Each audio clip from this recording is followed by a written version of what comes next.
एक समय की बात है। एक गांव हुआ करता था। वह गांव बहुत ही पुराना होने के साथ साथ बहुत ही खुशहाल था। गांव के पास ही एक नदी बहा करती थी। गांव में बच्चे खेलते रहते थे, स्कूल जाते थे। गांव में दो पुराने बरगद के पेड़ भी थे जो आमने सामने थे। किसान खेतों का काम खत्म करके शाम को खुशी खुशी घर वापस आ जाते थे। किसानों द्वारा बोई गई फसल भी बहुत अच्छी होती थी। बारिश सही समय पर होती थी, जिससे गांव में पानी की कमी भी नहीं होती थी। सुबह होने पर चिड़िया और पंछी चहचहाते। बच्चों के खेलने की रौनक के साथ शाम खत्म हो जाती थी। गांव में सभी बहुत खुश थे।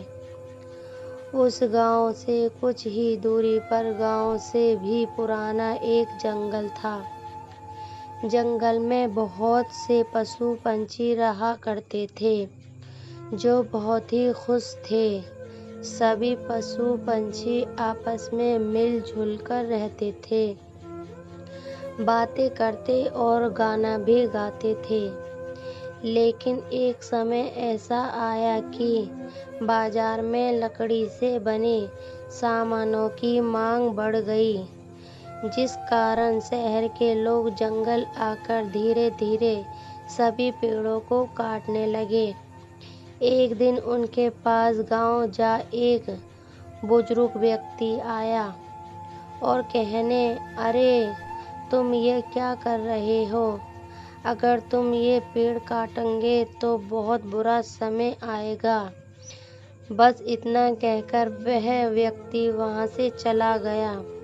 पेड़ काटने वालों ने उसकी बात नहीं मानी और एक दिन ऐसा आया कि जंगल के सभी पेड़ खत्म हो गए।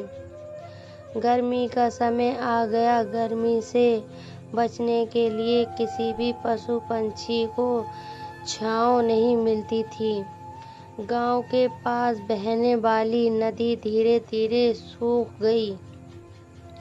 पशु पंछियों को प्यास बुझाने के लिए पानी नहीं मिलता था। ऊपर से सूरज भी बहुत अधिक चमकने लग गया, ताकि किसानों को खेतों में पानी नहीं मिल रहा था, जिससे फसल सूखने लग गई थी। सभी पशु पंछी और गांव में रहने वाले सभी लोग बारिश के लिए भगवान से प्रार्थना करते। मेंढक बोलते। इधर से दूसरे मेंढक बोलने लगे, हे भगवान, हमें बहुत प्यास लग रही है और गर्मी सहन नहीं होती। कृपया बारिश गिरा दो।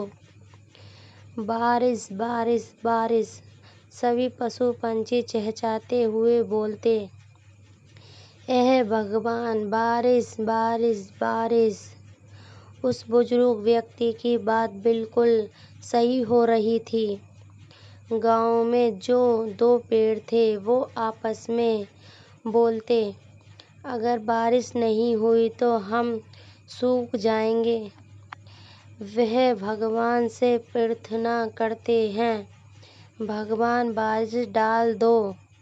जब सूरज का चेहरा बहुत अधिक चमकने लगा और गर्मी बढ़ गई, तब गांव के सभी लोग ने इकट्ठा होकर प्रार्थना की, हे भगवान, बारिश डाल दो।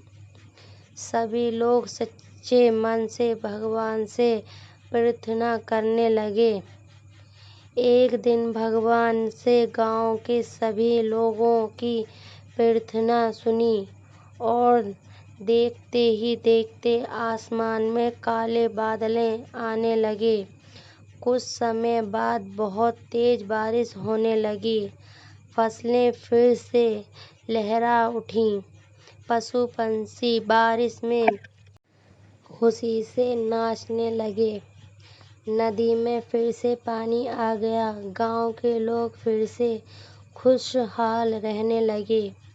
बारिश खत्म होने पर उस गांव में भगवान प्रकट हुए और गांव वालों से कहा, अगर तुम अपने गांव में इसी तरह की खुशहाली चाहते हो तो अपने गांव में अधिक से अधिक पेड़ लगाओ, फिर तुम्हारे गांव में सूखा कभी नहीं पड़ेगा। बस गांव के सभी लोग और बच्चों गांव के आसपास पेड़ लगाने शुरू कर दिए। गांव में पेड़ बड़े बड़े हो गए और फिर से गांव खुशहाल हो गया। अगर आपको ये कहानी अच्छी लगी हो तो मेरे चैनल को सब्सक्राइब करें और लाइक शेयर ज़रूर करें। प्लीज़ कमेंट में बताएं कि ये कहानी आपको कैसी लगी।